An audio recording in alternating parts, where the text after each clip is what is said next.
Antes das considerações dos mediadores desta mesa, uma breve apresentação dos nossos palestrantes. Inicialmente, Sua Excelência, o Ministro do Superior Tribunal de Justiça, Ricardo Vilas Boas Cueva. É graduado em Direito pela Faculdade de Direito da Universidade de São Paulo, USP, mestre em Direito pela Harvard Law School, doutor em Direito pela Universidade de Frankfurt, na Alemanha, foi advogado militante, foi procurador do Estado de São Paulo, foi procurador da Fazenda Nacional e conselheiro do Conselho Administrativo de Defesa Econômica, o CAD. Também uma breve apresentação da doutora Solange Beatriz Palheiros Mendes, advogada, conselheira da AIDA Brasil, assumiu a presidência da Federação Nacional de Saúde Suplementar, FenaSaúde, para o triênio 16-2019, foi diretora de normas e habilitação das operadoras da Agência Nacional de Saúde Suplementar, ANS, diretora executiva da Federação Nacional de Saúde Suplementar da FenaSaúde e diretora de saúde da Federação Nacional de Empresas de Seguros Privados e Capitalização, a FenaSeg. Já exerceu também o cargo de secretária-geral, diretora e superintendente substituta da Superintendência de Seguros Privados, a SUSEP, da Procuradoria-Geral da Superintendência Nacional de Abastecimento, a SUNAB, também foi assessora jurídica do Conselho Interministerial de Preços, o CIP. Em seguida, uma breve apresentação da doutora Angélica Carlini. Graduada em Direito pela Pontifícia Universidade Católica de São Paulo, mestre em História Contemporânea pela PUC São Paulo, mestre em Direito Civil pela Universidade Paulista, doutora em Educação pela PUC São Paulo e doutora em Direito Político e Econômico pela Universidade Presbiteriana Mackenzie. Tem pós-doutorado pela PUC do Rio Grande do Sul em pesquisa sobre dignidade da pessoa humana e contratos de saúde suplementar. É pesquisadora na área de saúde pública e suplementar, palestrante pela Escola Nacional de Seguros, advogada nas áreas de Direito do Seguro, Responsabilidade Civil e Relações de Consumo. Presidente da Comissão de Direito Seguritário da OAB Campinas na gestão 2016-2018 e conselheira da AIDA Brasil. Em seguida, uma breve apresentação do Dr. Rodrigo Duflo, graduado em Direito pela Universidade de São Paulo, mestre em Direito Comercial, também pela USP, atualmente cursa pós-graduação pela Law Economics do Instituto de Economia da Unicamp e é sócio do escritório Carvalho, Machado e Tim Advogados. Tem experiência na área de Direito Empresarial, com ênfase em Direito Societário, Contratos, Fusões e Aquisições, Mercados de Capitais, Reorganização Societária, Fundos de Investimentos, Financiamento de Projetos, Operações Estruturadas, Securitização, Direito Bancário e Entidades do Terceiro Setor. Muito bem, senhoras e senhores, iniciando, portanto, a primeira mesa redonda desta edição do Congresso AIDA, com o tema O Impacto Econômico das Discussões de Seguro-Saúde no Brasil e no Mundo, nós passamos para as considerações iniciais a respeito deste painel, os seus mediadores, doutor Inaldo Bezerra e doutora Milena Fratin.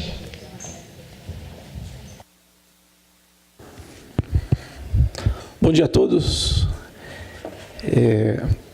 Minha mãe sempre me ensinou que agradecer nunca é demais. Então, sem prejuízo dos agradecimentos que já foram feitos, diversos, eu quero, em nome da AIDA, agradecer a presença de todos os palestrantes, cumprimentar a todos na pessoa do eminente ministro Ricardo Vilas Boas Cueva e dizer pouco porque conversava com a Milena ontem e a gente imaginava o que dizer como mediador numa mesa repleta de autoridades sobre o assunto como esta.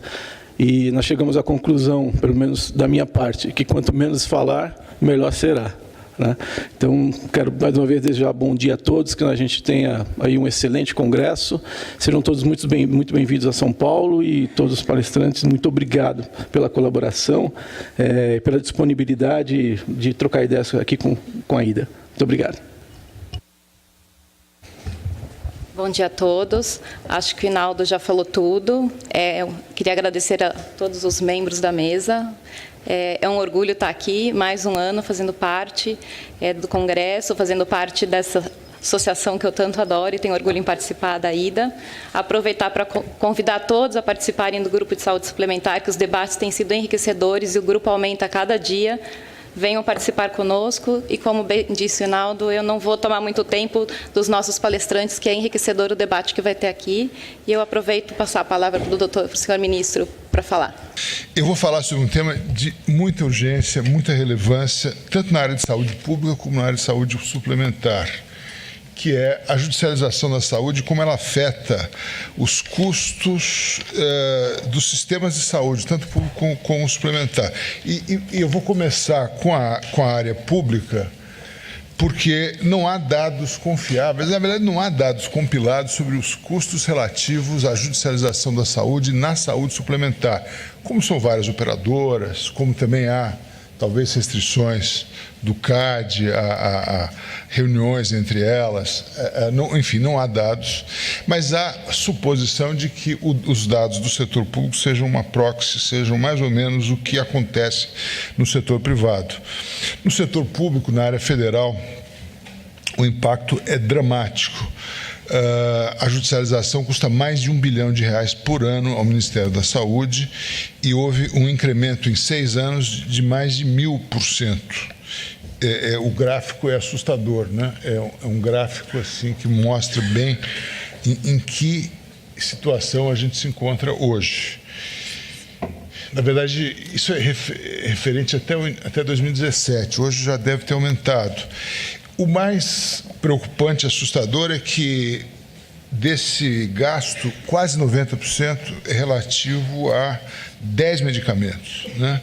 Sendo que um deles, o medicamento Soliris, como vocês veem aqui embaixo, representou um gasto de R$613 milhões para apenas 442 pacientes, o que dá um gasto por paciente de 1,3 milhão. O cenário em São Paulo não é muito diferente. O estado de São Paulo também gasta cerca de R$1 bilhão por ano com as medidas tendentes a atender os pedidos que são feitos em juízo, né? Medicamentos, tratamentos, terapias, próteses, órteses, todo tipo de benefícios que são solicitados ao judiciário diretamente.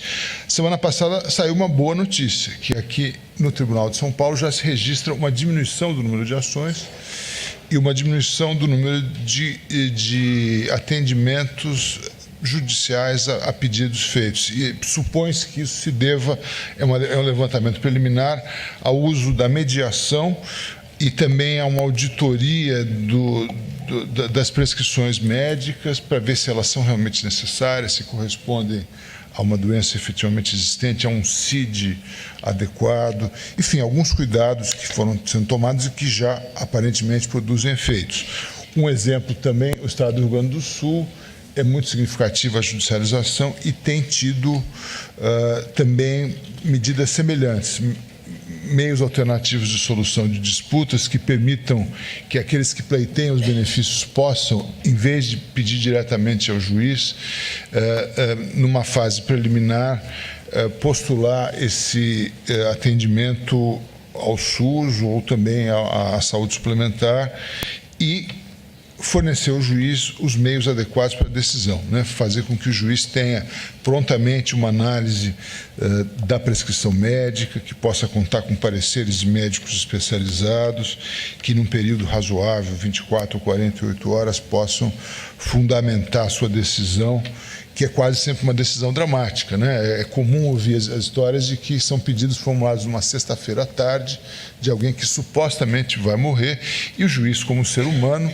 ele não quer ser responsável por uma morte ou por uma suposta perda de capacidade vital de alguém. Então, ele, muitas vezes, espremido pelas circunstâncias, acaba concedendo uma liminar sem ter em mãos aqueles dados essenciais. Isso parte do repertório que tem sido responsável por essa boa notícia no Estado de São Paulo tem sido usado em todo o país, que é informações rápidas, ágeis, por peritos e mediação.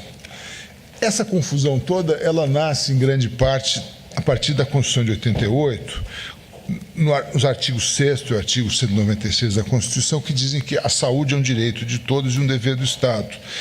Isso sempre foi interpretado em outras constituições como um direito meramente programático, que não gerava um ônus, um dever direto ao Estado.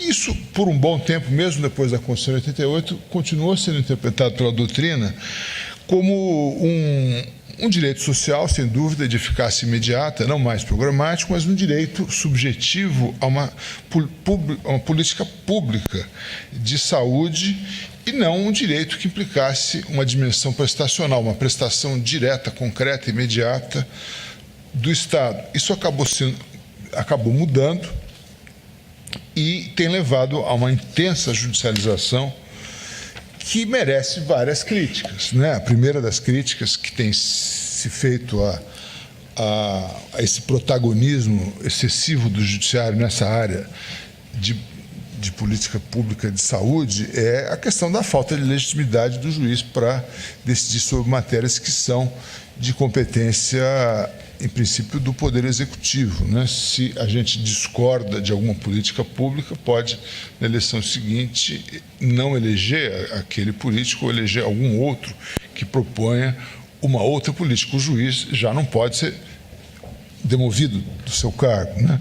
É um desrespeito também à separação do poderes, na medida em que muitas vezes as decisões judiciais invadem diretamente o conteúdo normativo de uma política pública, no caso a política de saúde. Uma outra crítica também muito comum, e essas críticas à judicialização, elas também se estendem, obviamente, à judicialização da saúde suplementar. É a falta de competência técnica para adjudicar complexas questões que envolvem questões de medicina e análises técnicas que refogem completamente a formação acadêmica do juiz. Isso, obviamente, pode ser, de algum modo, mitigado, né, como a gente dizia agora, pela adoção de algumas medidas, como comitês que prestem assessoria aos juízes para informá-los adequadamente sobre os pedidos, as prescrições médicas, as recomendações que são feitas, inclusive com análise de epidemiologia clínica, para verificar se aquele tratamento é adequado àquele tipo de doença ou não. Mas, obviamente, é preciso que haja alguma racionalidade. Como nós veremos adiante, uma das decisões recentes do STJ diz respeito a uma ação civil pública movida pelo Ministério Público do Estado do Rio de Janeiro, que procurava impedir que os atendimentos a esses pedidos dos médicos, tanto na área de saúde pública como na área de saúde suplementar, fossem feitas mediante indicação do CID, do Código da Doença. Segundo o Ministério Público do Rio, não era necessário indicar o CID, porque o direito à saúde é absoluto, portanto, qualquer que fosse a prescrição médica deveria ser atendida de imediato, sem qualquer perquisição sobre a adequação daquele código de doença com o tratamento que estava sendo prescrito. O que é uma maluquice sem tamanho. Como assim? Quer dizer, aquele tratamento deve corresponder a algum diagnóstico que deve ser materializado num código. Para isso existe um livro de códigos de doenças e isso foi revertido lá, no tribunal.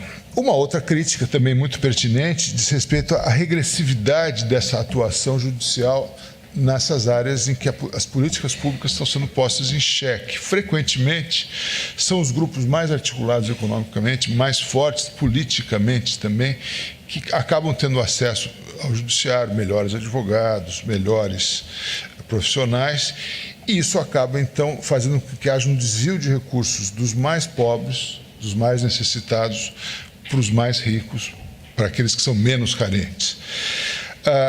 Uma outra crítica pertinente também é a questão da alocação inadequada de recursos, né? A cada medicamento, a cada cirurgia ou tratamento que se concede judicialmente, fora dos protocolos oficiais e com custos normalmente exorbitantes, como a gente acabou de ver no caso daquele medicamento Soliris, muitos cidadãos são prejudicados, porque deixam de ser feitas UTIs, centros comunitários, campanhas de vacinação, enfim, coisas que são básicas e que salvariam muito mais vidas do que aqueles recursos destinados para tão poucos. No estado de São Paulo também, a regressividade tem sido a regra, os dados são alarmantes, quer dizer, de uma fração imensa daquele R$ bilhão que se consome anualmente com a judicialização da saúde são gastos com centenas de pessoas, e é realmente preocupante. Preocupante também é que a judicialização, muitas vezes, ela implica a destruição de políticas públicas ou mesmo a criação de políticas alternativas inadequadas. Muitas vezes, o cerne da medida judicial é exatamente o que compete ao Poder Executivo traçar uma política pública, e o Judiciário acaba invadindo isso e cria incentivos perversos para os gestores de saúde pública que, sabendo que de um modo ou de outro eles serão forçados a cumprir uma ordem judicial, eles deixam de licitar medicamentos ou equipamentos à espera de uma decisão judicial de urgência, o que gera uma enorme ineficiência. É comum ouvir relatos de gestores de saúde que falam de armazéns inteiros com alguns medicamentos ou implementos que nunca são buscados lá, ou de complementos à saúde infantil, leites em pó especiais que continuam a ser fornecidos mesmo depois de atingida aquela idade que eles já não são mais necessários. Enfim, os relatos de desperdício e ineficiência são assustadores. O que isso diz respeito com os planos de saúde suplementar? Os planos de saúde suplementar têm alguma óbvia afinidade com essa questão que está sendo discutida, mas aqui o que mais se coloca em xeque é o ativismo judicial em relação à interpretação e aplicação dos contratos. Os contratos muitas vezes são flexibilizados a tal ponto de se tornarem irreconhecíveis, né? Aplicação indiscriminada e mal feita do Código de Defesa do Consumidor, ao arrepio de normas regulamentares, acaba por muitas vezes transformar completamente os custos e a relação de custo-benefício que deve existir nesses contratos relacionais e fazer com que a gente chegue a uma situação de quase insolvência do setor de saúde suplementar hoje, né?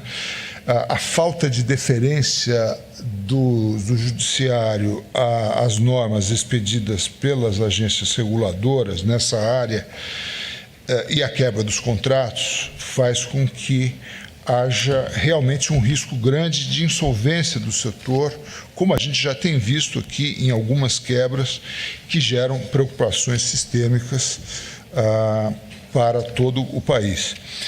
Eu, então, agora gostaria de dar alguns exemplos de como algumas questões que me parecem muito importantes têm sido tratadas no STJ. A minha opinião, mas obviamente uma opinião de alguém que está dentro da arena e talvez não seja o mais adequado para opinar sobre isso, acho que vocês, como doutrinadores e praticantes, é que deveriam com muito mais competência dizer se estou correto ou não. Acho que houve um movimento pendular, e nós estamos voltando o pêndulo um pouco. E com a edição do Código de Defesa do Consumidor, 1990, o Judiciário tendeu a levar muito a aplicação do Código de Defesa do Consumidor a extremos, desconsiderando normas contratuais, desconsiderando o que as agências têm disciplinado, desconsiderando a própria lei específica dos planos de saúde. Isso parece estar voltando um pouco a uma situação de equilíbrio. O primeiro exemplo que eu trago aqui de jurisprudência do STJ é o caso da coparticipação. A coparticipação no tratamento de doenças mentais, apesar de prevista em lei, em norma regulatória, era praticamente um tabu em muitas decisões judiciais e era afastado como uma cláusula abusiva dos planos de saúde, e isso foi alterado com essa decisão que entende que não, que a coparticipação ela é fundamental, é um dos elementos centrais desses tipos de contratos relacionais para evitar um desequilíbrio contratual e para evitar também incentivos perversos, por exemplo, a que se abandone o paciente numa casa de saúde psiquiátrica. Um outro exemplo é o caso do home care. Home care, ou ele é prescrito e determinado em juízo indiscriminadamente, ou ele é negado. E, na verdade, existem regras para isso. A própria agência já tem regras quanto aos requisitos que devem ser observados para que os planos de saúde estendam a cobertura efetivamente ao tratamento domiciliar. E, por exemplo, tem que haver condições estruturais na residência, tem que haver uma real necessidade do atendimento domiciliar, com verificação do quadro clínico do paciente, tem que haver uma indicação efetiva do médico, não pode ser um mero desejo, tem que haver também uma solicitação da família, o paciente tem que concordar e essa medida não deve afetar o equilíbrio contratual, como nas hipóteses em que o custo do atendimento domiciliar por dia supere o custo diário do hospital. A questão do medicamento importado também é muito importante, afeta tanto o setor de saúde pública quanto o setor de saúde complementar, e muitas vezes o medicamento importado sem registro na Anvisa vinha sendo concedido indiscriminadamente. Houve uma série de decisões no ano passado no STJ, na terceira turma, onde eu atuo, também na quarta, também na sessão, onde, em atendimento à norma da agência, da ANS, passou-se a entender que não pode ser fornecido o medicamento importado sem registro na Anvisa. Isso tem uma dimensão também de controle sanitário, né? Se nós passássemos a fornecer isso, teríamos, então, que nos haver com as normas de controle sanitário. Uma outra questão também muito relevante, que diz respeito a algumas indústrias grandes aí, que lamentavelmente têm sido investigadas e de maneira bastante impactante, punidas, né? A questão de próteses e órteses ligadas ao ato cirúrgico. Existem normas, tanto na lei como na regulação da agência, da ANS, que tratam do que é ou não coberto pelos planos de saúde. O que é coberto é aquilo que está ligado ao ato cirúrgico. Aquilo que não estiver ligado ao ato cirúrgico não constitui nenhuma abusividade quando é excluído da cobertura. Outra questão, fertilização in vitro, inseminação artificial também vinha sendo indiscriminadamente concedida, mas o STJ entendeu que não é abusiva a cláusula que exclui a fertilização in vitro e a inseminação artificial. Uma questão que, pelo volume com que chega ao STJ e a minha pilha diária tem 100 minutas, nós recebemos 12 mil processos por ano, cada um de nós, julgamos 13 mil, e temos uma vergonha profunda de contar isso para um juiz estrangeiro que vem aqui, porque ele fala, vocês não estão julgando, né? Ele tem razão, não estamos julgando. Mas, enfim, na minha pilha diária, com 100 minutos, uma parte grande diz respeito a esses artigos 30 e 31 da Lei 9656, que diz respeito à questão da manutenção do aposentado e do demitido sem justa causa em plano coletivo. Os juízes muitas vezes vinham obrigando os planos a manter aquele funcionário que se aposentou ou demitiu, mas há requisitos legais, né, para isso. Então, a conclusão a que se chegou no STJ é que a operadora do plano de saúde pode, sim, encerrar o contrato ao trabalhador demitido sem justa causa após o exaurimento daquele prazo legal de permanência temporária no plano coletivo, não havendo nenhuma abusividade em tal ato ou ataque a direitos do consumidor, sobretudo em razão da extinção do próprio direito assegurado pelo artigo 30 da Lei 9656. Há caudalosas decisões de sentido contrário do Tribunal de Justiça de São Paulo, né? A gente recebe diariamente enormes quantidades de decisões do Tribunal de São Paulo. Talvez isso deva... Aliás, isso foi afetado já como repetitivo pelo ministro Moura Ribeiro. Recentemente, semana passada, foi aprovada a afetação, ele deve julgar isso na segunda sessão em breve, acho que pondo uma pá de cal sobre essa questão, que é uma questão delicada, é uma questão do ponto de vista humano difícil, mas ela está regrada na lei, né? O legislador já fez a ponderação de valores, já chegou a uma conclusão, não é possível que o juiz se substitua ao legislador e faça uma outra ponderação em cada caso concreto, sobre os interesses que ele julgue mais adequados, sob o risco de nós termos N decisões díspares de acordo com a subjetividade de cada juiz individual, né? Do mesmo modo, também o STJ decidiu que a manutenção do contrato de seguro-saúde deve se dar nos moldes do artigo 31, que prevê que o aposentado que contribuiu para planos coletivos de assistência à saúde por período inferior a 10 anos tem direito de manter o benefício à razão de 1 ano para cada ano de contribuição, desde que assumido o pagamento integral do plano. Também é uma questão mal compreendida, muitas vezes. E por aí vai. Aqui também há uma outra discussão sobre os artigos 30 e 31, e isso tem tomado bastante tempo e energia do tribunal.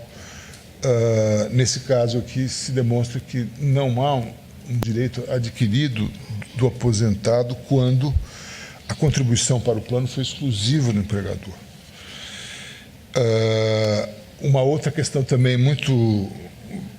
que tem ocorrido com muita frequência é a questão dos planos que têm ativos e que têm inativos e que as grandes empresas, em geral multinacionais, então se entendeu que não há um direito adquirido a um modelo de custeio e que se deve evitar a onerosidade excessiva para o usuário e a discriminação do idoso. Então, admitiu-se um modelo alternativo de custeio, diferente daquele que é aplicado para os planos dos empregados ativos, mas que mantém a dignidade, um atendimento fundamentalmente igual. Uma outra questão diz respeito à mobilidade do consumidor, que tende à migração de categorias de plano de saúde da mesma operadora, o que garante a mobilidade, garante também a maior concorrência. Uma outra questão também que tem a ver com a migração é que admite preços diferenciados em razão de questões atuariais e de massa de beneficiários, assim que houver uma migração de um plano coletivo para um individual. Também a questão do regime de custeio e de condições de cobertura diante da exceção da ruína. Nós dissemos no julgamento da terceira turma que, mantidos a qualidade e o conteúdo de cobertura assistencial do plano de saúde, não há um direito adquirido a modelo de custeio, podendo o estipulante e a operadora redesenharem o sistema para evitar o seu colapso, que é a tese da exceção da ruína, desde que não haja onerosidade excessiva ao consumidor ou a discriminação ao idoso. É um tipo de flexibilização que me parece que tem que ser tolerado em algumas circunstâncias. E as circunstâncias foram também desenhadas no acórdão. No último parágrafo, por exemplo, se lê que, desde que comprovadas a ausência de má-fé, a razoabilidade das adaptações e a inexistência de vantagem exagerada de uma das partes em detrimento da outra, é possível, sim, flexibilizar essa equação econômica. Um outro precedente que eu trago diz respeito à coparticipação, mas em caráter mais geral, em percentual sobre o custo do tratamento, como maneira de estimular um equilíbrio contratual saudável. Uma outra questão que teve um enorme impacto também foi um repetitivo julgado na segunda sessão do STJ, que diz respeito à questão da faixa etária. O Estatuto do Idoso vinha sendo interpretado de maneira unidimensional, de maneira inadequada, e acabava gerando para os planos de saúde situações insustentáveis, obviamente, né? Então, passou-se a admitir que haja um reajuste de mensalidade do plano de saúde individual ou familiar fundado na mudança da faixa etária do beneficiário, desde que haja previsão contratual de que sejam observadas as normas expedidas pelos órgãos governamentais reguladores e que não sejam aplicados percentuais desarrazoados ou aleatórios que, concretamente e sem base atuarial, onerem excessivamente o consumidor ou discriminem o idoso. Tornou-se possível, portanto, o reajuste pela faixa etária sem uma interpretação excessivamente rígida do Estatuto do Idoso. Há questões mais recentes, como, por exemplo, os planos empresariais com menos de 30 usuários, que, pela regra da ANS, exigem um agrupamento para fins de cálculo atuarial mais adequado e evitar também a discriminação de preços desses usuários, já que os aumentos normalmente são muito significativos. Isso me parece que o STJ, enfim, tem feito voltar um pouco esse pêndulo que tinha ido longe demais na direção de um equilíbrio contratual e de deferência às normas expedidas pela agência reguladora, que é o que se deve fazer, o que se faz na maior parte do mundo. O STF também, é claro, tem julgado questões muito importantes, há um recurso com repetição geral, ainda pendente de julgamento, mas já com alguns votos iniciados, que diz respeito aos medicamentos de alto custo. O ministro Barroso, com muita propriedade em seu voto, elenca alguns dos requisitos necessários para o fornecimento de medicamentos de alto custo. O ministro Gilmar, quando presidiu o CNJ, realizou um fórum de saúde, julgou algumas questões importantes e acabou por fazer algumas recomendações do CNJ, dentre as quais a recomendação 31, que, embora destinadas originalmente à saúde pública, tem relevância também claramente para a saúde suplementar. Isso tudo acaba por criar algumas balizas que fazem com que haja um respeito maior, de um lado, às políticas públicas, de um lado, aos contratos também dos planos de saúde, às normas expedidas pelas agências reguladoras. E já terminando, acho que o meu tempo deve ter estourado, ela não apareceu de novo, está esgotado, eu não tinha visto, perdão. Os meios alternativos de solução de conflitos, né? Eu acho que nós temos crescentemente que nos valer deles, com o apoio da tecnologia também, para que haja soluções mais adequadas para as duas partes. Nós não podemos deixar que tudo seja desaguado no judiciário. É preciso que os setores que têm demandas de massa, como a saúde suplementar, façam, e como já tem feito no Rio de Janeiro, eu estive semana passada, o Tribunal de Justiça já tem usado alguns centros de mediação, começa a discutir o uso de plataformas eletrônicas.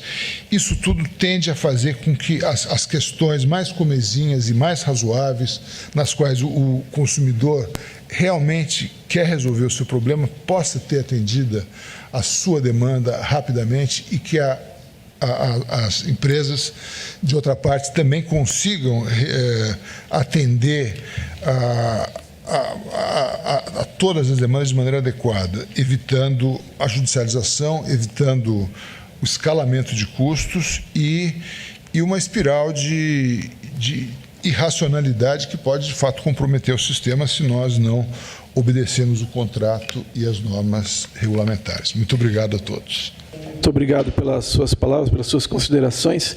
E, rapidamente, eu passo a palavra ao Dr. Rodrigo Duflo, por gentileza.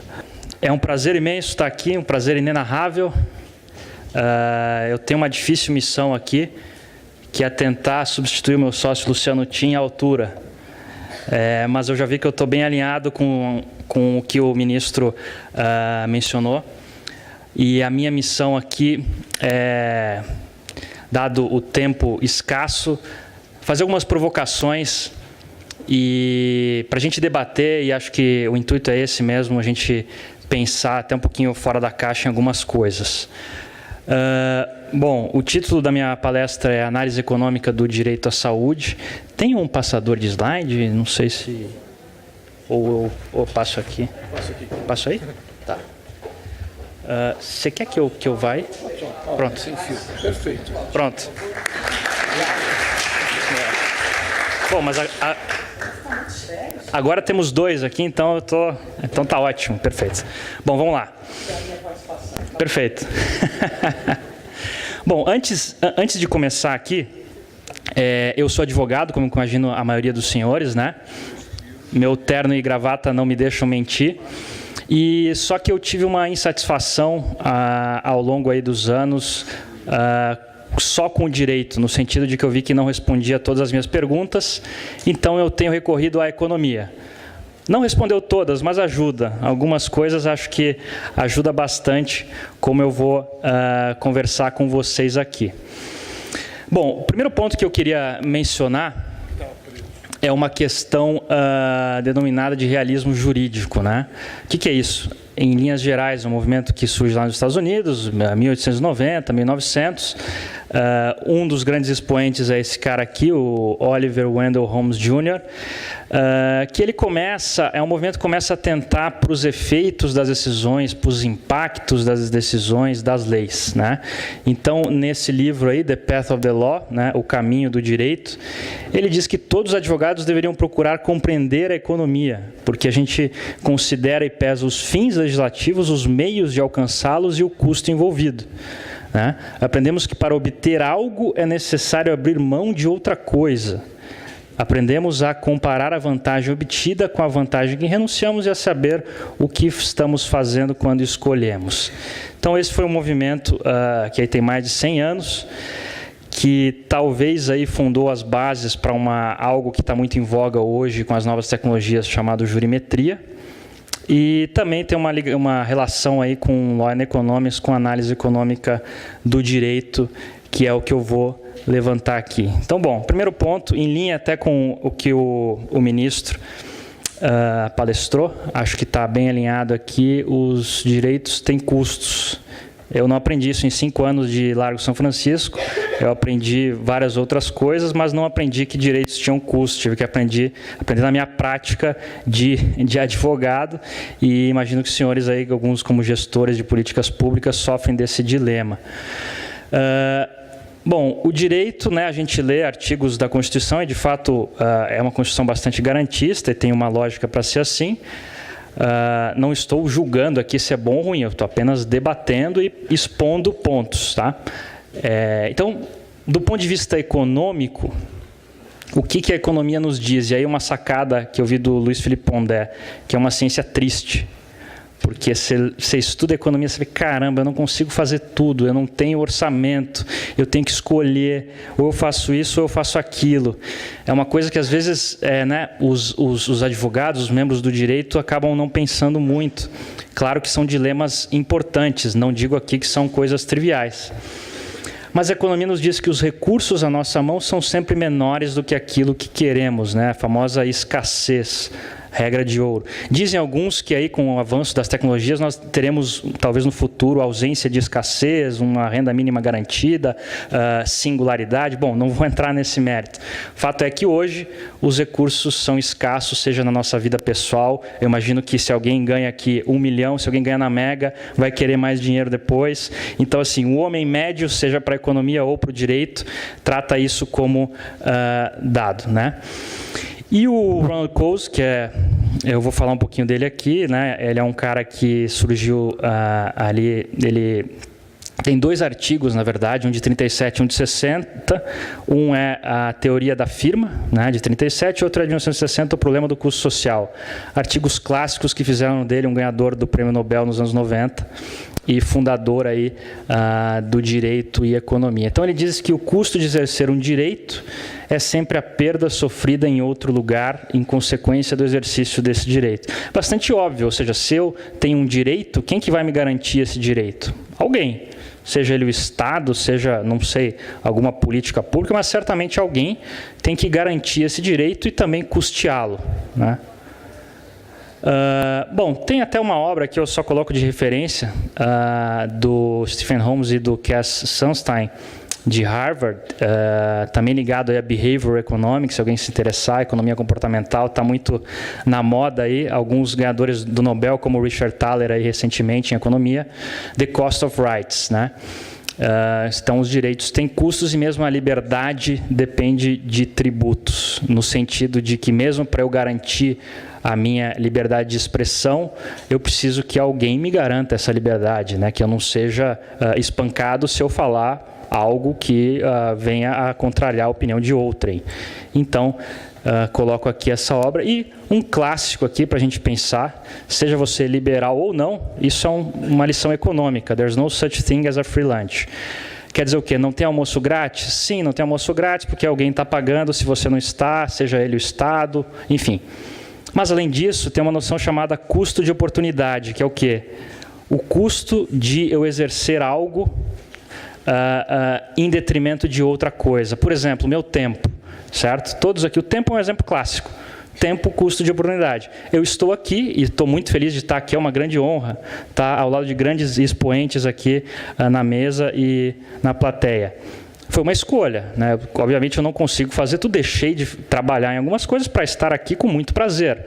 Então, isso não é grátis, no sentido de é uma escolha, e é uma escolha que todos nós fazemos todos os dias, de dormir um pouquinho mais, de pegar um pouquinho de trânsito, de confiar no Waze, são escolhas que a gente vai ali tendo ao longo do dia. Nesse sentido, a economia é uma ciência que vem justamente para nos ajudar a escolher. Ela é a ciência da escolha. Ela não estuda apenas o dinheiro, ela estuda o comportamento humano, ou seja, custos e benefícios, né? Por que eu escolho uma coisa e não outra? Então, nesse sentido, creio que está muito alinhado com o que o saudoso Goffredo Teles Jr., quem teve aula com ele aqui, não foi o meu caso, tá? Infelizmente. Sou relativamente jovem, que o direito é a disciplina da convivência humana. Bom, se o direito é a disciplina da convivência humana e a economia estuda o comportamento humano, eu acho que tem muito a ver. Então surge aqui, também se alguém se interessar, só coloco de referência, em linha com o que o ministro nos disse há pouco, a questão dos impactos das decisões judiciais. Há uma linha que estuda isso, uma corrente há 50 anos nos Estados Unidos, hoje já na Europa continental, o livro ali que está na direita de um autor holandês, que estuda no Canadá, então assim, direito continental inclusive, tem obras clássicas que estudam justamente a eficácia das regras e o uso eficiente dos recursos disponíveis. Aqui eu só coloco também, acho que todos sabem aqui, que também a Constituição cita questões como eficiência e economicidade. Para os positivistas e kelsenianos de plantão, isso aqui não é tão fora da caixa assim, porque está positivado na nossa Constituição. Então, nesse sentido, por que o que eu estou falando aqui, espero que faça sentido, se não para todos, para alguns de vocês eu já vou estar feliz. O protagonismo do judiciário, como o ministro expôs agora há pouco, nos traz questionamentos importantes quanto aos fins sociais e às consequências. Então, questionamentos sobre análise dos efeitos das decisões e das leis, juízos probabilísticos sobre fatos futuros, ou seja, se eu decidir assim, quem vai ser beneficiado e quem vai ser prejudicado, né? Questões difíceis. A própria lei de introdução, a LIC, né, agora a lei de introdução às normas do direito brasileiro, fala que o juiz deve atender aos fins sociais a que ela se dirige. Pois bem, como a gente vai pensar nos fins, né, se a gente não tem as ferramentas aí completas no direito para pensar sobre isso. Tem até um projeto de lei no Senado que insere um artigo, a lei de introdução, que diz que não se decidirá com base em valores jurídicos abstratos, sem medir as consequências práticas da decisão. Então, bastante interessante aqui, trago para os senhores também. Então, bom, aplicações ao direito da saúde aqui, de tudo que eu estou falando, são várias. No direito constitucional, a discussão sobre a amplitude do direito à saúde, né, como política pública, a questão da regulação via ANS, a questão dos incentivos gerados aos litigantes. Então, sobre uma análise econômica, os recursos orçamentários são escassos e as necessidades infinitas. Certo? Este é um grande dilema. A economia ela pode contribuir com o planejamento, no sentido de, com dados, né? Hoje temos Big Data, hoje temos jurimetria, hoje temos ferramentas para pensar, os gráficos ali mostrados pelo ministro são assustadores, né? Poucos medicamentos, custando um absurdo. Claro que é algo muito triste e não descarto o aspecto humano aqui, mas é algo para se pensar aí no mais racionalmente possível, porque às vezes nós temos que fazer escolhas trágicas, né? E, às vezes, claro, deseja-se que o gasto deve atender a um maior número de beneficiários, evitando o desperdício tanto quanto possível. Bom, planos e seguros de saúde envolve uma ciência econômica, né? Eu até, aliás, vi vários livros ali na frente sobre direito, todos muito interessantes, não vi nenhum livro de economia, né? Não vi nenhum livro que pensa em questões econômicas como assimetria informacional, conflito de agência, risco moral. Risco moral é um caso clássico da indústria de seguro, o moral hazard. Dou um exemplo. Você que tem um carro segurado, né, coberto pelo seguro, você para ali numa rua um pouco escura e tal, né, duvidosa. Se alguém roubar, bom, está segurado. Isso é um problema. Isso é um problema para a indústria chamado de moral hazard, né? Então, isso tudo, obviamente, está embutido nos custos de tudo o que acontece e de tudo o que estamos falando aqui, né? Quanto mais cobertura, maior o risco, maior tende a ser ao preço. Claro, tem a questão de até que ponto a intervenção do Estado ela é necessária. Penso que quando existem falhas de mercado, que a gente deve ter uma regulação, né? Então, quando é realmente necessário, quando tem concentração, custos de transação e assim por diante.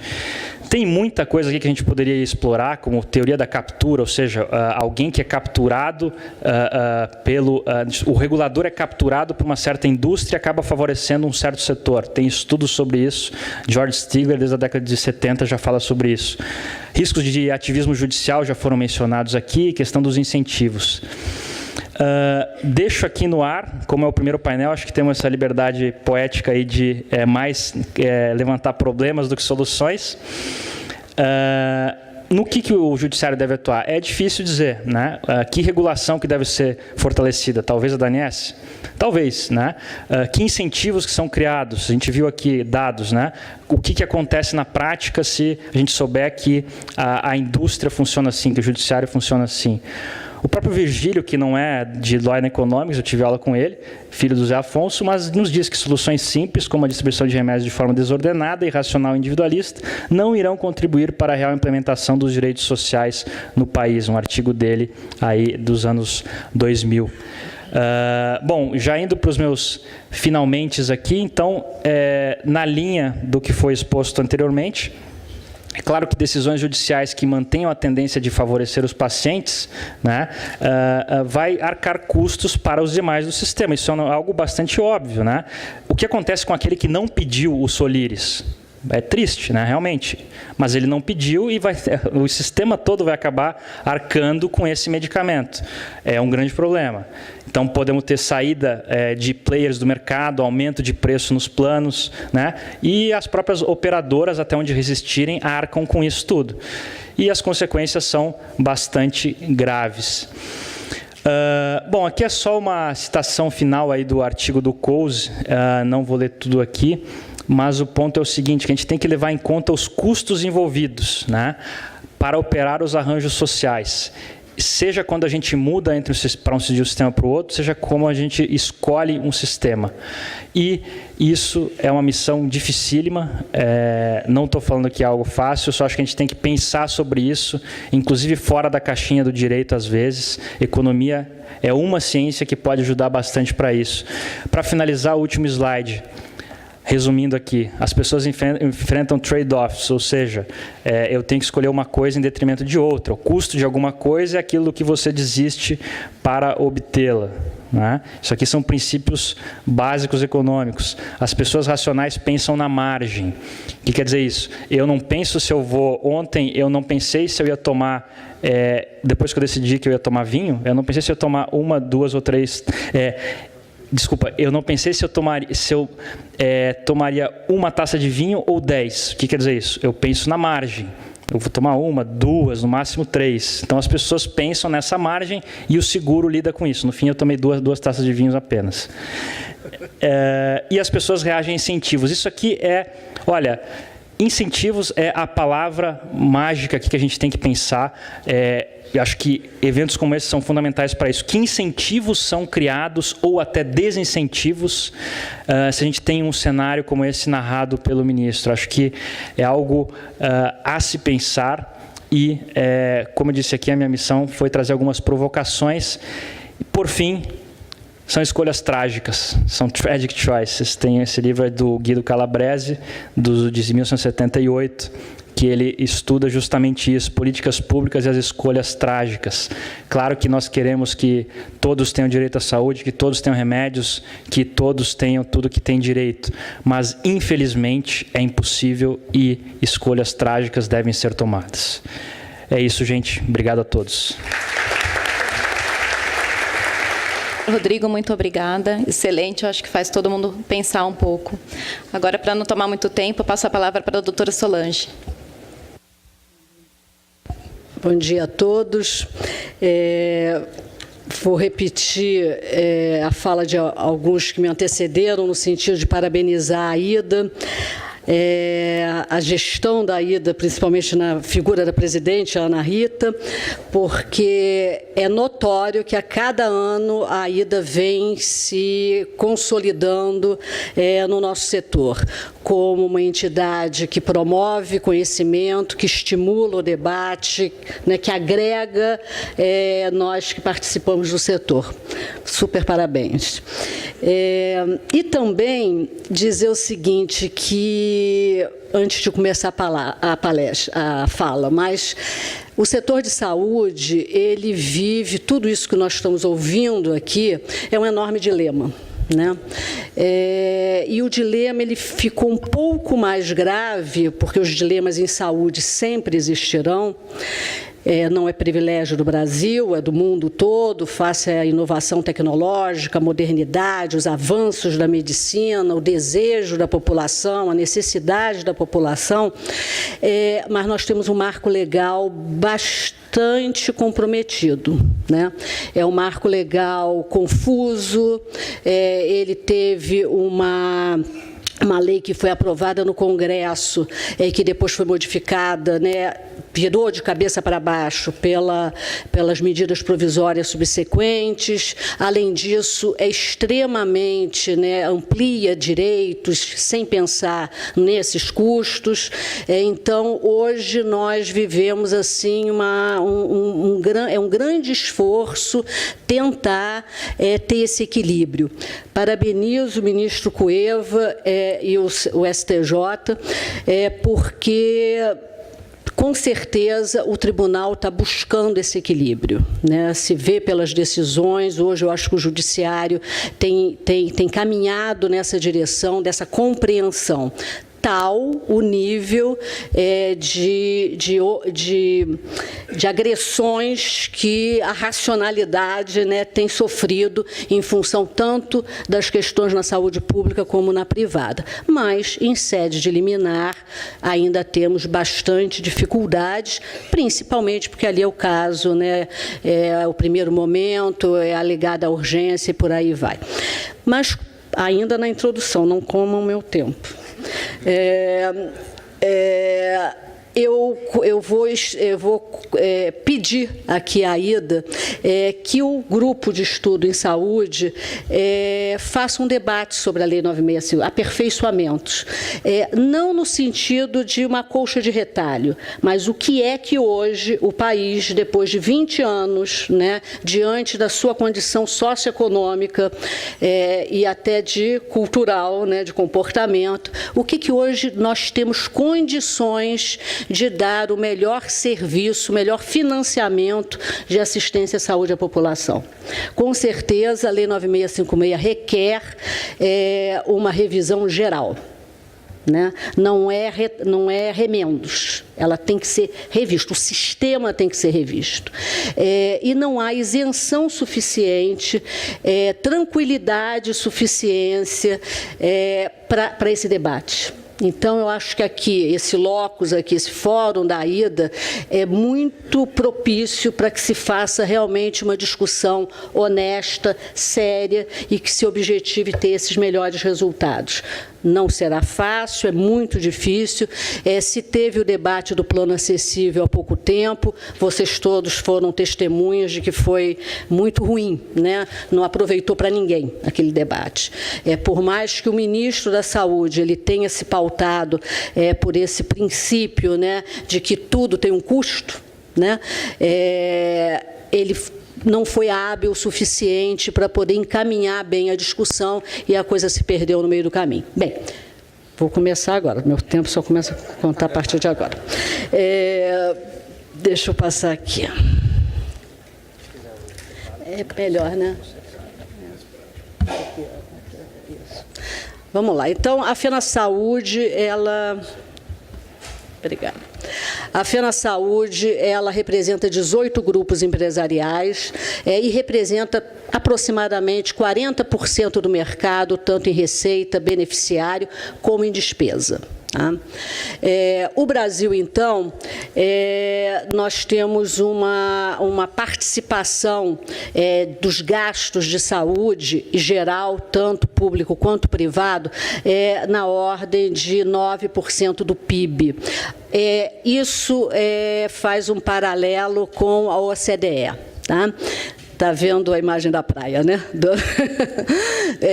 Mas acontece que a nossa renda é muito baixa, né? Então, em termos per capita, hoje está dando mais ou menos $1.000, enquanto que nesses países está na casa dos 9.000. Mas essa é a nossa realidade. A emenda constitucional, pelo teto, a gente prevê que para 2018 esteja próximo a 130 bilhões para a saúde pública. E, sem dúvida, então, a participação da saúde suplementar, ela desonera o setor público, não só em termos de recursos financeiros, como também da sua capacidade instalada dos seus serviços, né? Os números de beneficiários, eu vou tratar a maioria dos slides só de médicos hospitalares. Por quê? Porque o odontológico, ele vai muito bem, obrigado, ele tem um custo baixo, ele não sofreu com essa perda recente, e ele tem uma dinâmica da lógica do seu produto completamente diferente do médico hospitalar. E hoje o que é grave é o médico hospitalar, portanto. Então, são 47 milhões de beneficiários, aonde 31 são no empresarial, aproximadamente 6 no adesão e 9 nos individuais.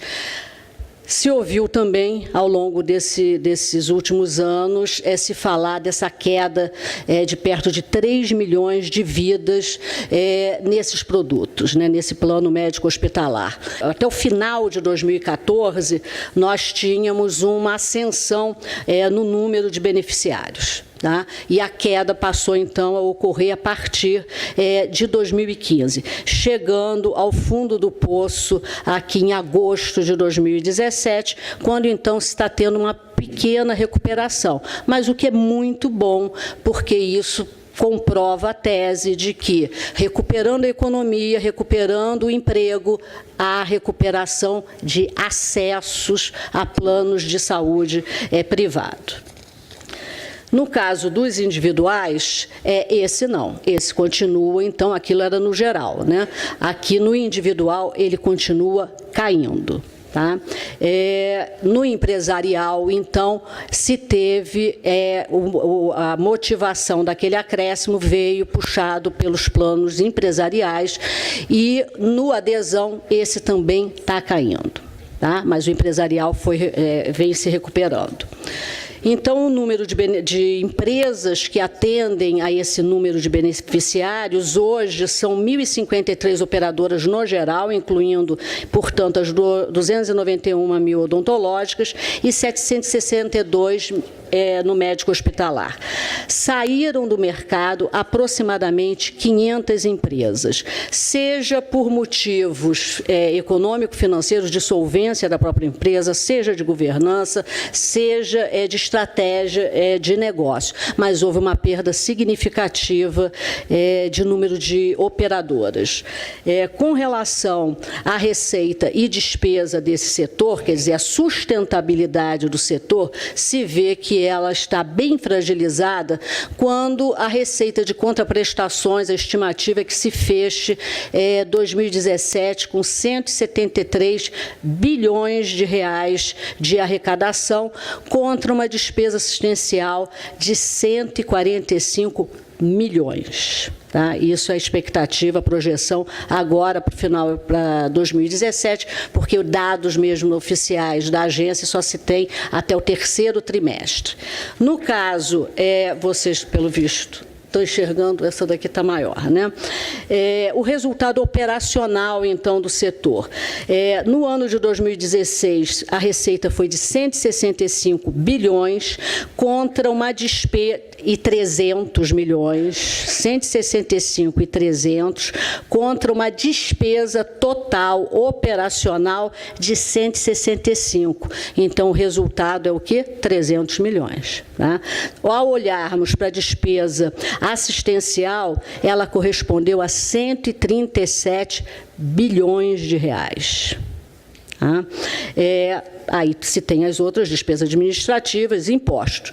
Nesses últimos 10 anos, nós tivemos 7 anos de prejuízo operacional. Vocês são, né, especialistas no setor de seguro, sabem que o setor de seguro, vou ter que fazer outra palestra, que o setor de seguros, ele também, né, tem os seus resultados financeiros, mas um negócio, ele não pode, de maneira alguma, sobreviver com resultado operacional negativo. E é essa a realidade do setor.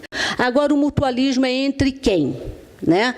Entre aquela coletividade que está garantindo o direito de um só, mas que eu preciso estabelecer pactos, e um pacto é exatamente o intergeracional. Por isso, o legislador permitiu diferenciar preços por idade. Tá? Na questão, ao se pensar, então, em perfil de risco, o que nós vemos? Nós vemos que a faixa de 0 a 4 anos tem um percentual, tem uma incidência de doenças crônicas muito baixa face ao idoso acima de 65 anos. Então, o perfil de morbidade do Brasil mudou, deixamos de ser um país, né, de doenças somente infecto-contagiosas, embora essas ainda ocorram muito, mas também entramos no primeiro mundo com doenças crônicas.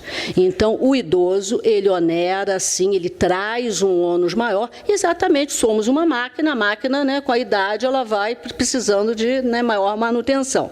E não é à toa, então, que a gente investe tanto em programas de promoção, se fala tanto de cuidado de saúde, o que se deve cuidar, então, da saúde e não da doença. Com relação ao idoso, mais da metade dos idosos tem 3 ou mais doenças crônicas. Quando se olha, então, na prática, o que isso significa? Significa que o custo, né, da primeira faixa etária é R$ 1.221, contra um custo do idoso de quase R$ 8.000, e se vê essa diferença da penúltima faixa para a última de 102%. E é isso que desagrada a maioria daqueles que estão entrando, então, nessa terceira idade e sofrem esse reajuste. Porque grande parte das empresas, embora elas possam manejar esses reajustes entre as faixas etárias, tem uma regra de a última ser 6 vezes a primeira e entre elas haver uma proporcionalidade. Mas isso permite que da penúltima para a última possa ter, por exemplo, que a grande maioria das operadoras aplicam, que é um reajuste mais ou menos de 70%, o que para a renda do indivíduo é bastante oneroso, mas que quando a gente olha para o custo, ele está plenamente justificável. Se teve uma grande discussão com relação à aplicação do Estatuto do Idoso, aonde, né, anteriormente era conforme o contrato, depois, a partir da Lei 9656, 7 faixas, e a partir do Estatuto, então, 10 faixas etárias. Algumas decisões, inclusive, entendem a aplicação do Estatuto do Idoso para contratos anteriores à sua vigência, o que isso impacta entre 20% e 30% das receitas das empresas, o que pode chegar a 26 bilhões de reais. E por que os planos são reajustados, então? Pela incorporação de novas tecnologias, o rol é um exemplo, eu vou citar mais à frente. O aumento de frequência de utilização, que são incentivos, não é? E aí, falando dos incentivos negativos para o uso do sistema de saúde, né? Então, o modelo de remuneração do fee-for-service, ele estimula a produção de consultas, de exames, de procedimentos, né? Precisamos mudar, o mundo inteiro está empenhado nisso, aonde se promova realmente a remuneração por qualidade, por eficiência, por eficácia. Aumentos de preços existem, é natural. A judicialização, o ministro já abordou muito bem. O envelhecimento da população, em 2018 nós temos 13% de idosos. A presidente da mesa. Manda ela ficar quieta. 13% de idosos, e no plano de saúde também se observa essa mesma proporcionalidade. Tá? Provavelmente, em 2050, se tenha 30% de idosos nos planos de saúde. Esse slide é muito interessante, porque aqui ele traduz bem toda essa nossa dificuldade. Quer dizer, aqueles 130 e poucos bilhões em despesa médico-assistencial refletem em quê? Em 1 bilhão e 300 milhões de procedimentos realizados. Tá? E quando nós olhamos esse movimento, o que ele significa, né? Cada procedimento desse, a gente analisa e vê quanto ele custa e quanto ele é utilizado. Quando se olha para a despesa, por exemplo, a despesa no total cresceu 12 e o volume cresceu 6. Mas, quando eu venho aqui para a despesa, por exemplo, das internações, eu tenho uma despesa de 12% e o volume caiu.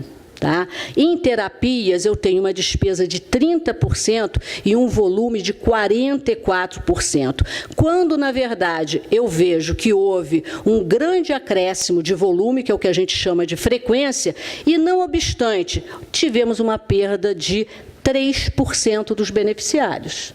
Então, perdi gente e aumentei o número de serviços médicos, né?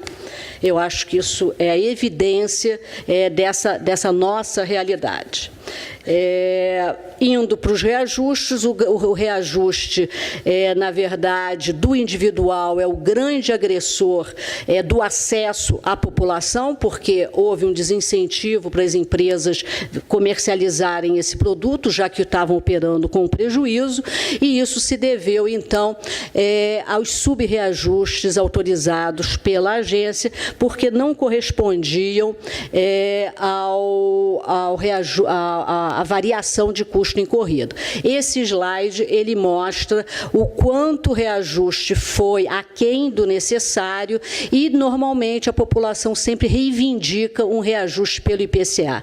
O reajuste da inflação geral de preços não guarda nenhuma semelhança, nenhuma paridade com o reajuste da área da saúde, né?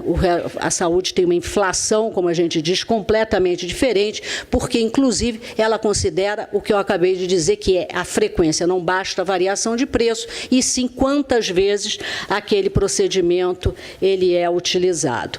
Falando de custo, eu tenho que falar de fraudes, né? De fraudes, de abuso e de desperdício. Na verdade, o tratamento excessivo corresponde a esse 21% dessa perda que hoje está entre 20% e 40% da receita, tá, da despesa, e fraudes e abuso perto de 20%, sobrepreço 14%, falhas e falhas de coordenação aí em torno de 17%. E a burocracia, tá, que é o custo não só burocrático como da regulação, perto de 30%.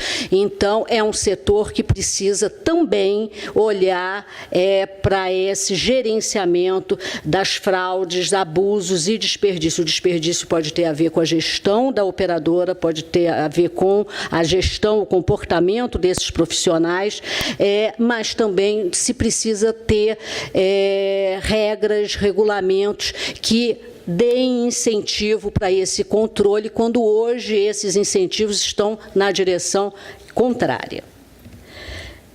O impacto do rol de procedimento, nós fizemos um estudo onde, dos 18 procedimentos que foram incorporados no rol deste ano, nós estudamos 14 procedimentos. Esses 14 procedimentos gerarão um impacto de 4,5 bilhões.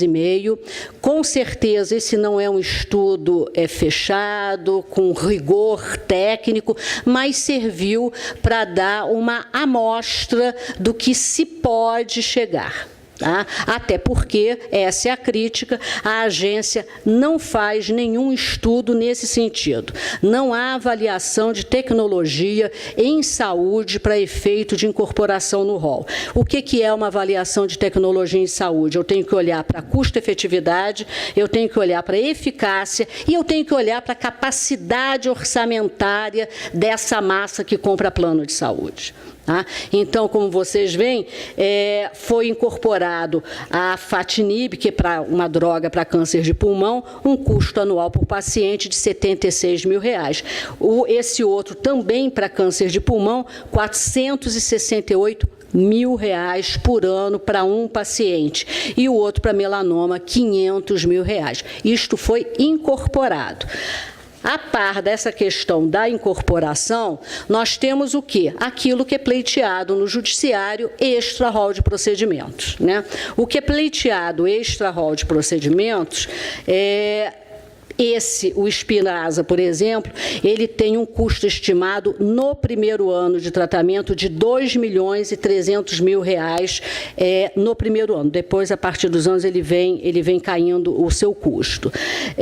O Solvad, R$ 87 mil ao ano por paciente. O que acontece? O segundo já foi incorporado pelo SUS.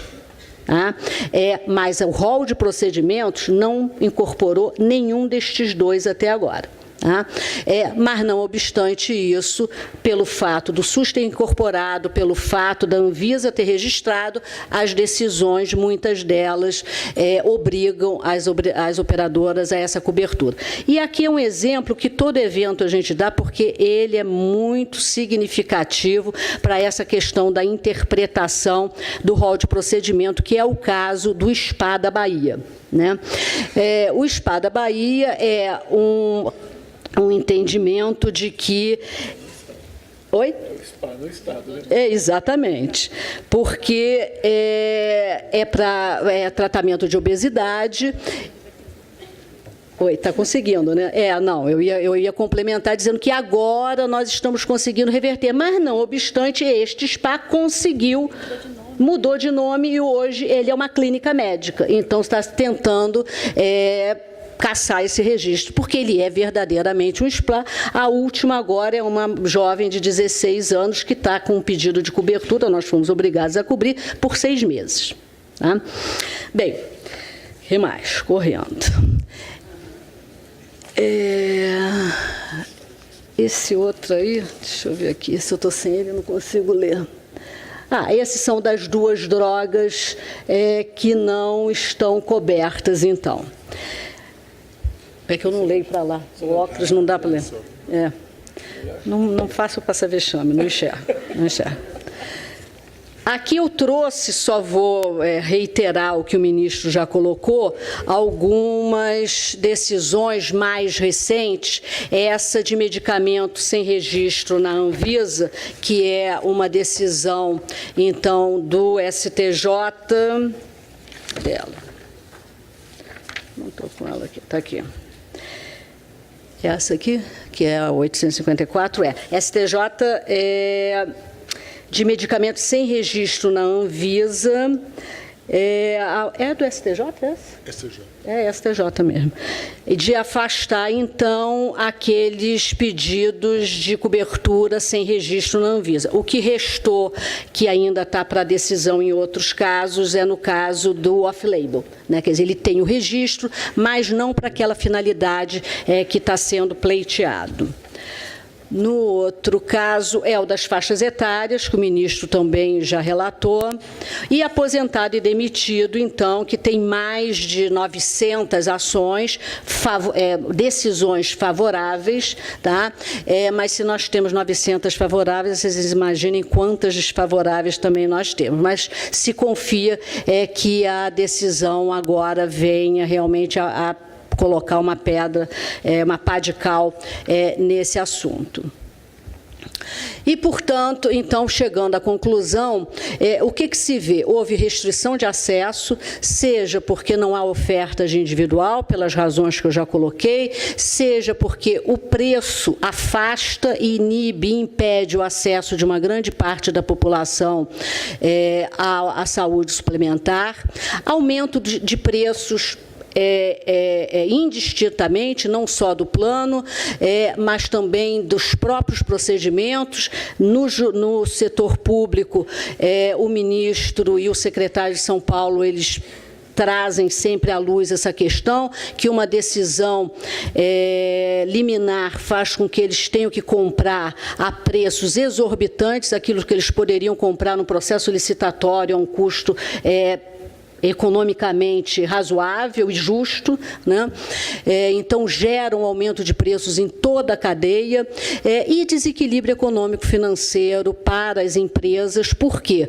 Porque o reajuste é subavaliado, ele considera a média do que é aplicado aos contratos com mais de 30 vidas e também não cumpre um dispositivo legal, que é o da revisão técnica dos seus contratos, que num mercado e num produto como o nosso é mais do que razoável que se tivesse essa revisão periódica. Tá? Gente, muito obrigada, agradeço e vamos para...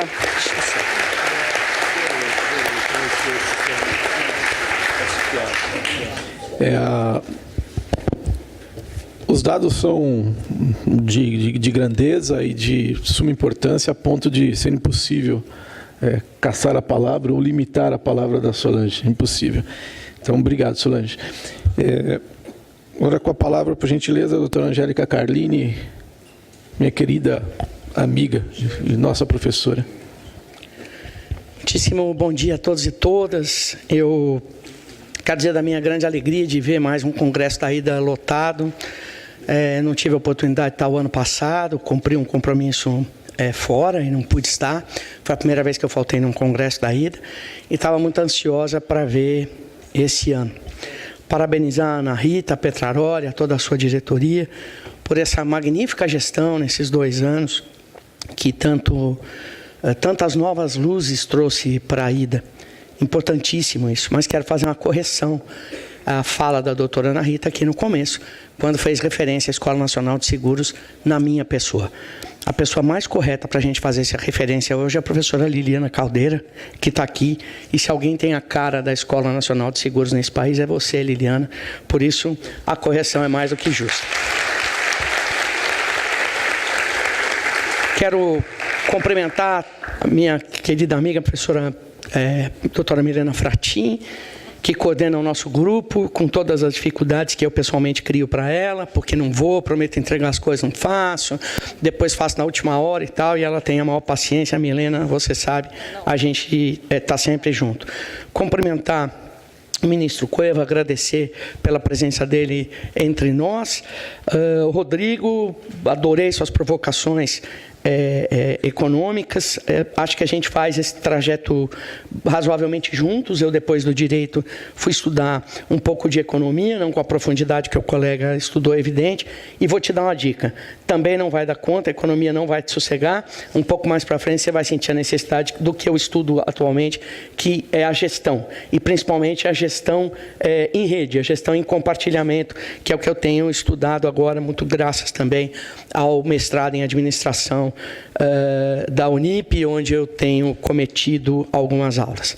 Quero cumprimentar com muito carinho uma amiga de velha data, porque nós começamos muito nova, uma mestre, uma pessoa de que eu tenho a honra de gozar da amizade, que é a Solange Beatriz. Ela sabe da minha imensa admiração por ela e por todo o contexto que a envolve, em especial essa alma pública que a Solange tem e que me encanta tanto, me emociona tanto, alguém que trabalha na iniciativa privada com essa alma pública que é magistral. Solange, sempre sucesso para você, é o que eu te desejo. E o Hinaldo, futuro presidente da IDA, não sei se podia falar, mas a eleição está correndo já, e eu falo mesmo.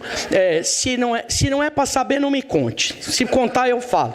Eu não guardo segredo meu, vou guardar segredo dos outros. Imagina. As minhas coisas eu conto, por que eu não vou contar isso? Hinaldo, parabéns, mais do que era mesmo seu momento. Vem depois de uma brilhante gestão, com um encargo pesadíssimo de fazer dessa gestão uma gestão de muito sucesso também, mas com competência aberta, porque depois de ter aturado a mim e a Ana Rita, tu é Deus, velho. Tu é Deus, cara. Então, você tem mais do que competência comprovada. Eu cometi o mesmo equívoco que cometem os meus alunos, e vou, por uma questão de lealdade, dizer isso aos senhores, assim como direi a eles na próxima ocasião que os encontrar. Toda vez que eu marco um trabalho para os alunos, 15 de março, estou marcando trabalho para ser entregue em 15 de abril. Eu digo a eles, comecem hoje. Comecem hoje. Por que vai deixar para o dia 14 de abril? Comecem hoje. E eu recebi essa incumbência já há algum tempo e fui procrastinando o meu trabalho, porque eu dizia, ideias novas vão acontecer. Vai acontecer coisa nova que eu vou precisar colocar lá. Vai acontecer coisa nova que eu vou precisar falar. E no meio desse processo, fui atingida por uma tsunami com a doença da minha mãe. E acabei ficando enlouquecida com um monte de coisas que não estavam no programa, e tracei hoje algumas poucas reflexões aqui em 2 páginas, o que também vem ao encontro do desejado. Vocês vieram para ouvir os outros, né? Então, também ótimo. Daí eu falo rápido e calhou certinho de deixar a portadora de sobrepeso por último, perto do almoço.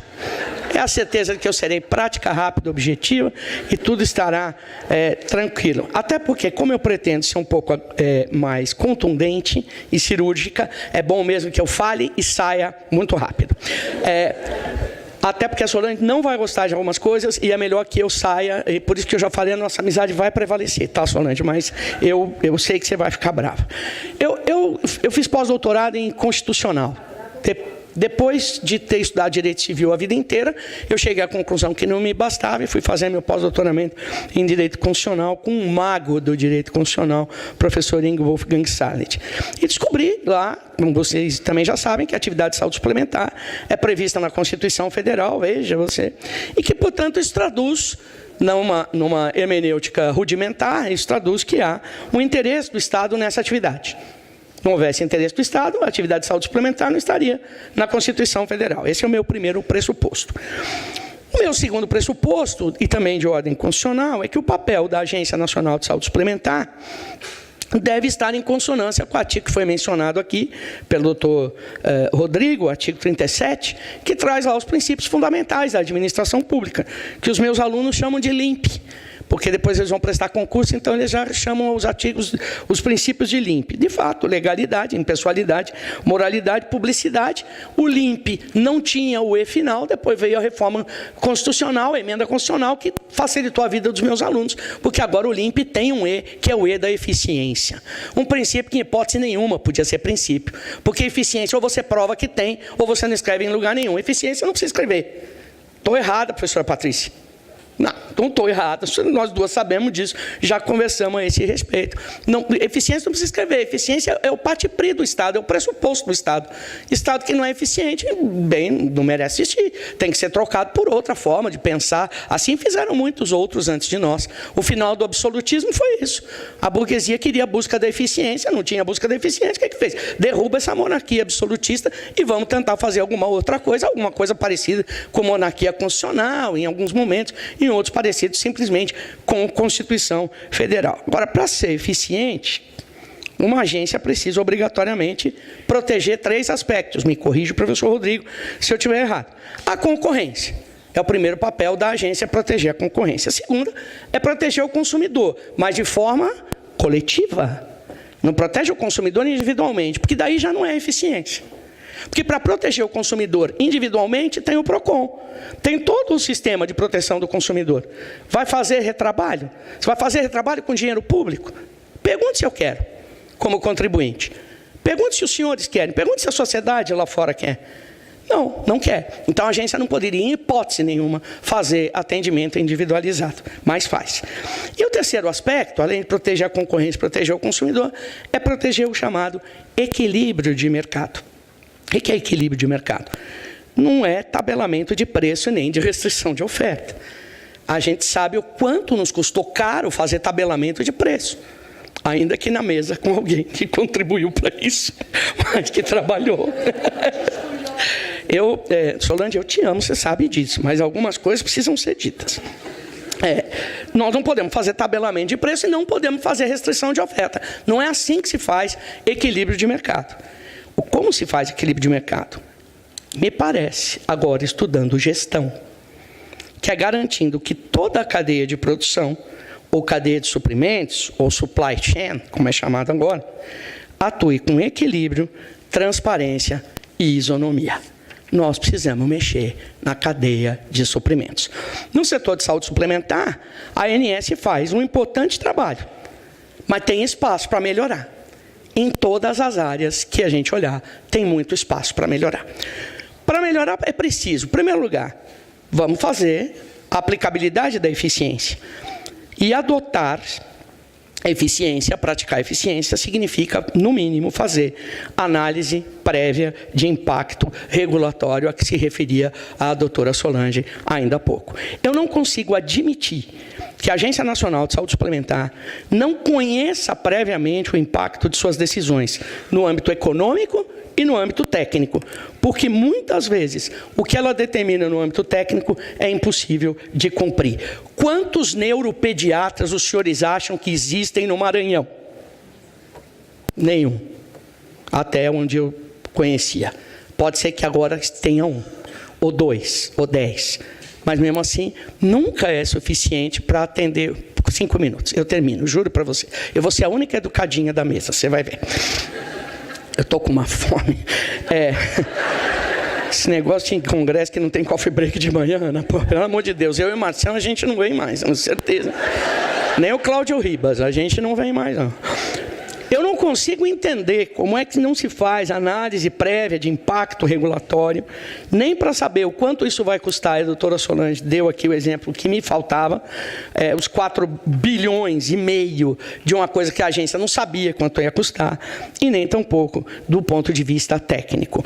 Gestão administrativa eficiente, sem análise de impacto, análise prévia de impacto regulatório, para mim, é só um exercício de futurologia misturado com um pouquinho de magia negra, né, que vem resultando no que a gente está vendo nos planos de saúde. Outra coisa que me parece importante que a Agência Nacional de Saúde Suplementar não faz é exigir programas de integridade ou programas de compliance das operadoras de saúde suplementar e das empresas com as quais ela trabalha, que pertencem à cadeia de suprimento. Então, se ela pode regular, se ela pode ingerir na atividade das operadoras, ela deve exigir programas de compliance daquelas que fornecem serviço. Monitorar os preços praticados por essas empresas, por exemplo, no fornecimento de próteses, órteses, materiais especiais e medicamentos, em especial medicamentos para câncer, para doenças raras e agudas. A concorrência é pequena nesse setor. Os fornecedores de próteses, órteses, medicamentos especiais são poucos. Então, monitorar, veja que eu não estou dizendo tabelar. Tabelar não, sou completamente contra. Eu estou falando em monitorar. Como é que eles constroem esse preço? Como é que eles constroem esse preço na relação com aqueles para os quais fornecem? E o programa de compliance vai começar a evitar, então, essas fraudes cabulosas que todos nós assistimos no passado recente, fraudes que tomaram bilhões das operadoras de saúde, casos que deveriam ter culminado com a prisão de médicos e de alguns gestores de hospitais, mas que no Brasil, como sempre, a gente divulgou, passou no Jornal Nacional, depois foi lá para o Fantástico, que aí é show. E por isso mesmo, não acontece mais nada. Se a situação dos medicamentos já não está boa, Solange, vai ficar pior com os biomedicamentos e com os biosimilares, que são medicamentos para câncer, com uma vantagem enorme para os pacientes, porque esses medicamentos causam muito menos problemas do que a quimioterapia e porque eles não estão baseados em químio, eles estão baseados na química, eles estão baseados no bio, que é vida. E, portanto, é quase como se o remédio fosse feito exclusivamente para você. É maravilhoso, mas custa bilhões. Então, se nós não conseguirmos averiguar, monitorar a cadeia de custo disso, não haverá operação que dê conta da realidade. Nós precisamos sair, ainda uma sugestão que eu trago aqui, precisamos sair com urgência da Idade Média. As corporações de ofício, tão famosas na Idade Média, e que fizeram com que algumas profissões se tornassem um caminho tão nobre, terminaram. Ao final do medievo, essas corporações de ofício acabaram, mas elas continuam existindo na medicina e no direito. E é com toda a responsabilidade que eu chamo a responsabilidade a OAB e o Conselho Federal de Medicina na busca de soluções para os problemas que envolvem a saúde suplementar e dos quais ambos os órgãos têm estado ausentes. A proteção corporativista tem viabilizado o conluio entre médicos e advogados, com o intuito de judicializar relações contratuais que em outros países do mundo sequer são consideradas como litígio. Por exemplo, a falta de previsão contratual ou a extensão do rol por meio da caneta do magistrado. Em outros países do mundo, eles se assustam quando a gente conta que vive aqui às voltas com esses problemas. E há uma tentativa de ignorar que muito disso venha do médico que, ao final da prescrição, diz: olha, eu tenho aqui o cartão de um advogado, você procura esse advogado que ele resolve e consegue eliminar para você. Por fim, e terminando dentro do meu prazo, eu penso que nós precisamos inovar. Eu sei que a doutora também não gosta desse assunto, mas eu sou uma fã da possibilidade de segmentação de planos. Plano só para câncer, plano só para idoso, viabilizar um pouco mais a especialização, atender um pouco mais com especialização. Me parece que isso pode ser uma boa prática, uma boa solução. Nós precisamos também entender, e falo isso com toda a responsabilidade de saber que estou no dia 15 de março, dia do consumidor, compreender que o consumidor só se informa quando ele tem vontade. Há um componente volitivo muito forte na informação do consumidor. E isso, a psicologia aplicada à economia, prêmio Nobel do ano passado, explica tranquilamente para nós. Há um fator psicológico, ele se informa do que ele quer e não se informa daquilo que ele compreende que não ter a informação lhe seja favorável.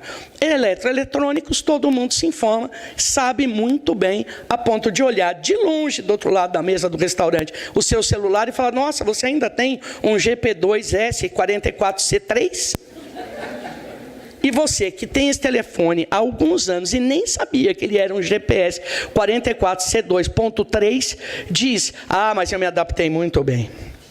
E faz isso para não morrer de vergonha, porque você nem sequer sabia qual era a porcaria do telefone celular que você tinha. Agora, quando se trata de contratos de adesão, talvez seja o caso de não ter tanta informação para fazer uma carinha mais confiável quando eu compareço na frente do juiz e dizer: mas eu nem sabia, não se pode entender, isso é tão difícil. Eu estou esperando as vaias. O dever de informar não pode ser tratado como absoluto. Não pode ser tratado com parte-pri de que o fornecedor é o único responsável pela informação. Se saúde suplementar, volta ao início, é assunto constitucional, todos devem ser responsabilizados pelo dever de informar o Estado, a ANS, as operadoras e os próprios consumidores.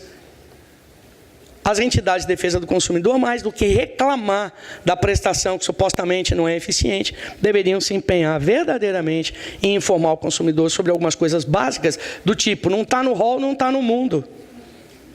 Simples assim. Não está no contrato, não está no mundo. E é simples assim. Em Portugal é simples assim. Na Espanha é simples assim. Deixa essa plaquinha aqui do meu lado, amor, deixa que eu fique com ela. Né? Não quer.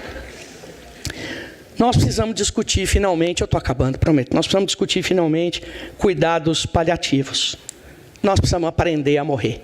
Eu tenho dito isso há muitos anos, vivi uma experiência triste esses últimos dias, visitando minha mãe na unidade de terapia intensiva do Hospital Santa Cecília, e passo pelos demais pacientes antes de chegar na minha mãe, e eu fico observando e digo, meu Deus do céu, né? Que mundo é esse aqui? E ontem, conversando com o enfermeiro na porta da UTI, um pouco mais descontraídos, a minha mãe estava melhor, a gente estava um pouco mais descontraído conversando, ele disse assim, tem gente aqui que eu não sei que fim vai dar. A senhora não imagina, porque, olha, quase todo dia tem que reanimar. Mas a família não quer, que desligue tudo, porque se desligar, ele ia em paz.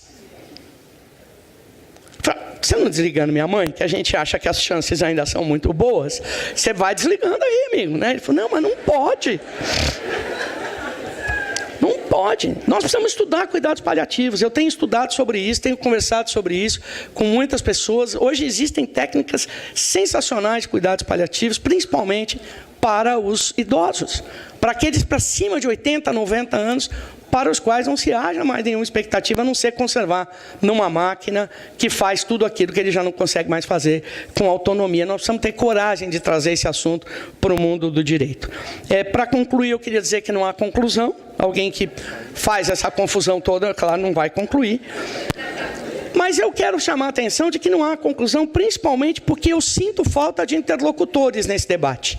Eu não posso concluir enquanto não tiver aqui a OAB, o Conselho Federal de Medicina, e enquanto não estiverem as universidades e os institutos e grupos de pesquisa que as universidades abrigam. Eu sinto falta desses interlocutores. Queria muito poder conversar com esses interlocutores. Ainda na relação de ausentes, eu tenho sentido falta nesse debate, como a doutora Solange Beatriz já apontou, tenho sentido falta de bom senso, de maturidade e, principalmente, tenho sentido falta do espírito de mutualismo e de cooperação, que é a essência de todos os ramos de seguro praticados em qualquer lugar do mundo. Enquanto nós não valorizarmos o mutualismo como um sentido de cooperação entre grupos, nós não vamos avançar nesse debate. Mas o que é que não falta? Na relação de tudo que falta, o que é que não falta? O nosso compromisso de continuar fazendo o melhor para que o setor fique numa situação em que ele possa atender cada vez mais os seus usuários. Deixa eu dar uma informação de primeira mão. Minha mãe foi para o quarto, viu? Fiquem com Deus, muito obrigado.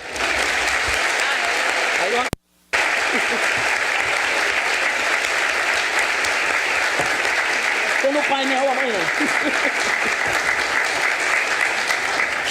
Angélica, obrigado das palavras em relação à minha pessoa, mas principalmente, mesmo porque as palavras em relação à minha pessoa são extremamente comprometidas em razão do laço afetivo que nos une. Mas em relação à tua exposição,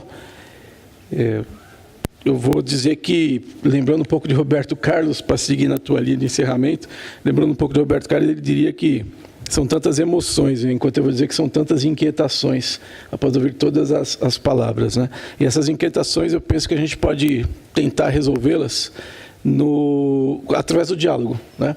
E eu não tenho dúvida nenhuma que um dos fóruns mais competentes para que a gente resolva, ou tente resolver, através do dialogue, né, com o ouvido de quem quer ouvir e quem quer entender, sem dúvida nenhuma, são os grupos de trabalho da IDA, né?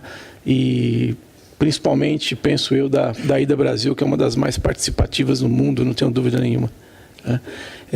Então ficam todos convidados a participar dos grupos de trabalho, os seus mais diversos assuntos. São 17 grupos de trabalho, todos produzindo sem parar, né?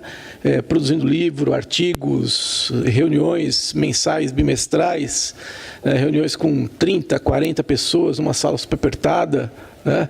Quem sabe um dia, né, a gente consegue um pouco maior para que a gente consiga de fato congregar mais pessoas, mais ideias e evoluir. Então acho que penso aqui que a mensagem fica do diálogo, o diálogo que resolve absolutamente tudo, né? Doutora Milena, queria falar alguma coisa? Agradecer a todos os palestrantes, eu acho que foi sensacional, e se a gente pensar em saúde suplementar e saúde, a gente ficaria aqui 2 dias, 3 dias e a gente não encerraria o tema, porque realmente tem muita coisa a falar e muita coisa a se fazer ainda. Mas eu queria só respondendo a minha amiga também, a palestrante, a provocação, e da Solange para o grupo de trabalho de saúde, conversei aqui com a Angélica, que, diferentemente do que ela disse, me ajude muito no grupo. A gente acata a sua sugestão, mas aqui também vou fazer uma contrapartida, um pedido. A gente conta com a sua contribuição, com a Fê na Saúde ajudando a gente vai fazer esse trabalho esse ano, a gente pretende escrever alguma coisa e contamos com a sua ajuda e da Fê na Saúde para isso também. Tá? Agradecer a todos e aproveitem esses 2 dias, porque eu acho que estão sendo enriquecedores, e obrigada por tudo, gente. Obrigada. Isso aí. Obrigado, Helena.